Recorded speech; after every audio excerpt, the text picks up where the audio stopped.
Hello the internet, my name's Laura, welcome back to my channel.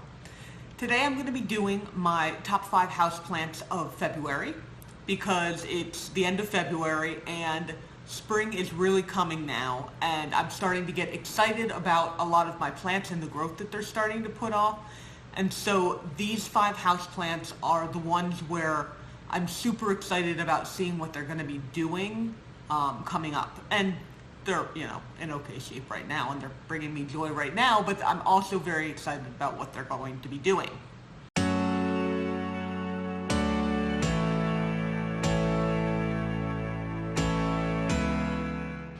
So, number 1 plant is my Philodendron Brazil, which has just now started to really start growing after I picked it up. I don't remember when I picked it up. It's been a while now, and obviously it didn't do very much growing through December, and now it's really starting to kind of take off.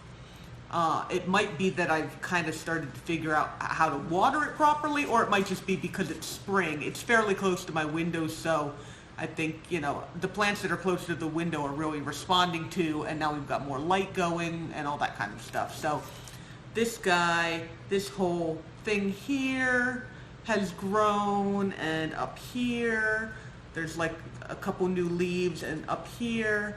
So doing a lot of growth, and I'm really looking forward to being able to put this in a hanging basket and having it like hang, because it's starting to get to the point where it wants to hang a little bit. Right now it's going toward the light, but so my Philodendron Brazil, number 5 of my top 5 houseplants in my collection right now, and excited that it is growing and it is going to turn into a full, beautiful plant and be absolutely wonderful.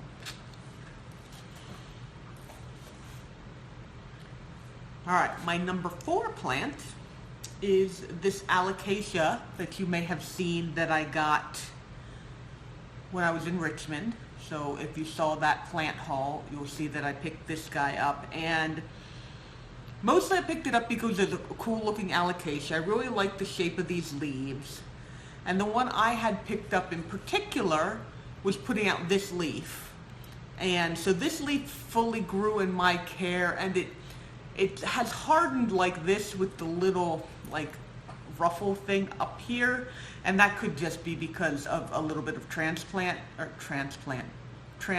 damage, where it was not in a stable environment for a while I was coming home. But the leaf still looks really good, and there's already another leaf in there growing out. And I have this guy under my grow light with my Regal Shield Alocasia. I keep it moist because it's an Alocasia, and it's putting out this other leaf, and so far this is the oldest leaf on here. So far this leaf is not suiciding yet. It might just be that this plant, or this one leaf, isn't old enough yet, and that it still could turn yellow and suicide at any point. But for right now, it is looking pretty happy, and I'm really happy with this plant because some of my other Alocasias have been having kind of a little bit of trouble. And I love Alocasias so much, so I really want to be good at taking care of them, It's possible that I'll just have to move all of my Alocasias over here into that setup where I have my Regal Shield, because the Regal Shield is doing good, and this is doing good, and the other ones are not doing good. It could be a light thing. I'm not exactly sure. But we're going to figure it out. But for right now, super excited about this guy because of this new leaf, and it's just a really pretty plant, and I still don't know what the name of it is. So if you happen to recognize this Alocasia, I think that's the most typical leaf right there. It's actually got black underside, like that, and then it's got this shape to it, and the stems are kind of a purplish color all the way around. So if you know what this is, let me know. It doesn't really ruin my enjoyment of it to not know what it is, but it's always nice to kind of know their names. So that is my number 4. Get the dirt off my hands. Number 3, this guy's got a bit of a story. So this is a succulent that I picked up at Lowe's, and I was intrigued by it because it has all of these little hairies on it that are like, they're not spiky, they're soft. And I just thought it was a unique looking succulent. So I went ahead and picked it up and I brought it home, and it was a little rough looking, but you know, I picked it up from Home Depot. And I tried watering it, or I watered it, and its leaves kept were soft. Like, you know, they didn't have a lot of water in them. And I'm like, okay, I'll just water it, water it some more. And the leaves stayed soft. And I was like, am I overwatering it? Did I root? Because the time that I got this plant was the time when I was having trouble with root rotting some other plants. And so I was like, oh my gosh, am I like root rotting this plant? And it didn't go yellow. It just kind of kept getting, like the lower leaves were really soft. And eventually I was like, okay, it's not dying. It doesn't seem to have root rot, so I'm just going to water it really well. I like drenched the whole thing, and I had the water coming out the bottom, and that still didn't fix it.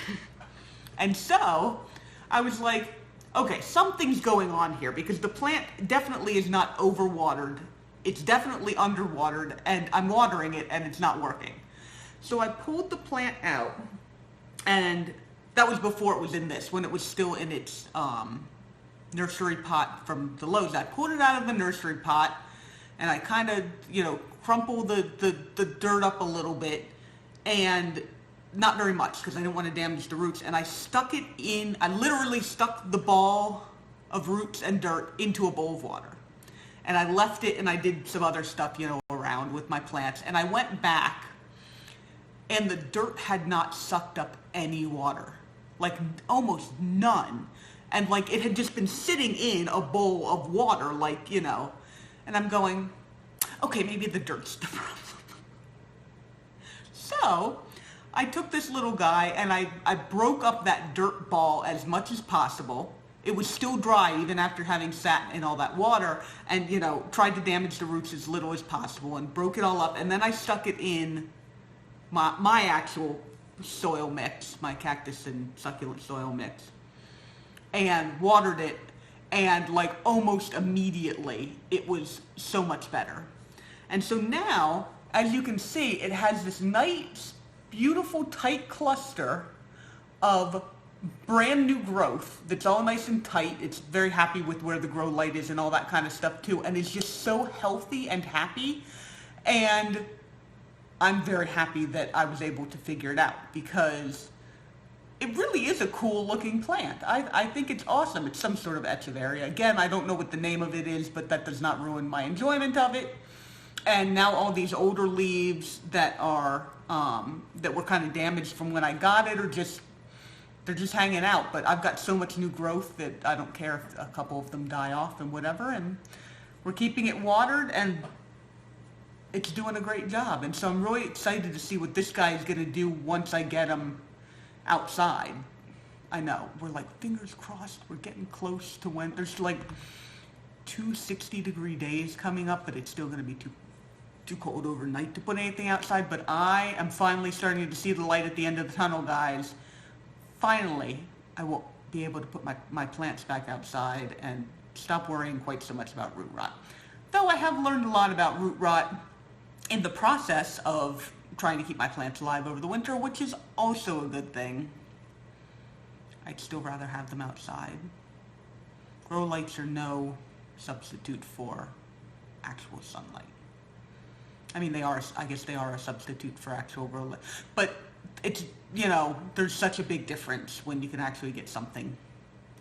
Speaking of, my number 2 houseplant for the month is my Variegated angel trumpet, which I came down to tape this video, and all of the older leaves had just kind of went, I think I forgot to water this for a little bit too long, and so they were just very unhappy. I lost a couple of leaves, and these ones are looking like, but I'm almost positive that it's just that I forgot to water it for a while. So it's doing better. I have watered it, but that is why the leaves are so droopy.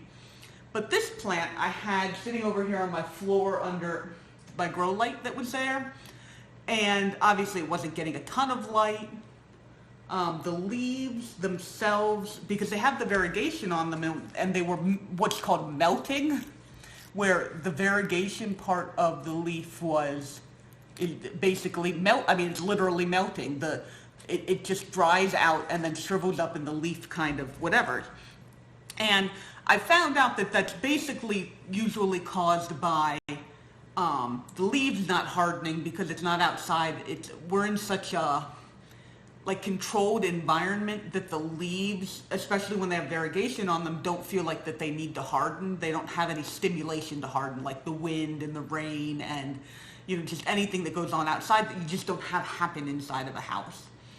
And it was just entirely too cold to put it outside and attempt to get the leaves to harden. But what happened was that if you saw my other video, I rearranged some stuff, and I put this plant over here underneath one of the grow lights, and so the grow light is a lot closer to it now. And I noticed after about a week that all of the new growth that's coming in is far, far darker. I mean, it's even, the variegation even looks a little bit yellow. I'm not sure if you can tell in the video, but the variegation is a lot more yellow, and the leaves themselves are a lot more green. They're a lot more vibrant in color, and for the most part feel a lot firmer, a lot more substantial, I don't know, than these other leaves. And so I'm figuring, and so far none of these, the leaves that were newer when I put it under this new grow light have started melting. I know, fingers crossed for right now. But, so I am really, really looking forward to getting this one outside. I've had an angel trumpet before. It wasn't a variegated version, but I've had an angel trumpet before. And so I know that it likes a particular place on my driveway in full morning sun, because that's where I had the other one, and it did great. The only problem I had with the other one was that I couldn't keep it watered enough. So I'm going to have to try some different tricks because by the time before I ended up losing it, it was huge, and it was in, the pot was probably that big. And it still didn't have and I would water it every day when I came home from work. So luckily, since this is in a smaller pot, I can give it some more soil, and I might even have some sort of a covering over it to keep it moist. But looking forward to getting this guy outside and really seeing the growth, because I'm sure it's just going to explode with growth once it gets enough sun, because it just obviously is suffering from a lack of sunlight inside. But normally these guys go dormant, but I didn't really have a place to put it to go dormant, so I just kind of kept it alive through the winter, and maybe next winter I'll be able to find a place that I can put it where it can actually go dormant, and then I won't have to worry about it not having enough light, because it'll be dormant and it won't matter. But anyway, my angel trumpet, I am so in love with that variegation. I cannot wait to see this plant get super huge, and I can't wait to show you guys all of the huge trumpet blooms that are going to come off of it. They smell amazing. That part I can't share with you, but I can share with you the beautiful blossoms. So put that there. Okay, my last one. You may be going, oh, it's totally her Begonia Breakdance, isn't it? You are wrong. You're mostly wrong. You are kind of right.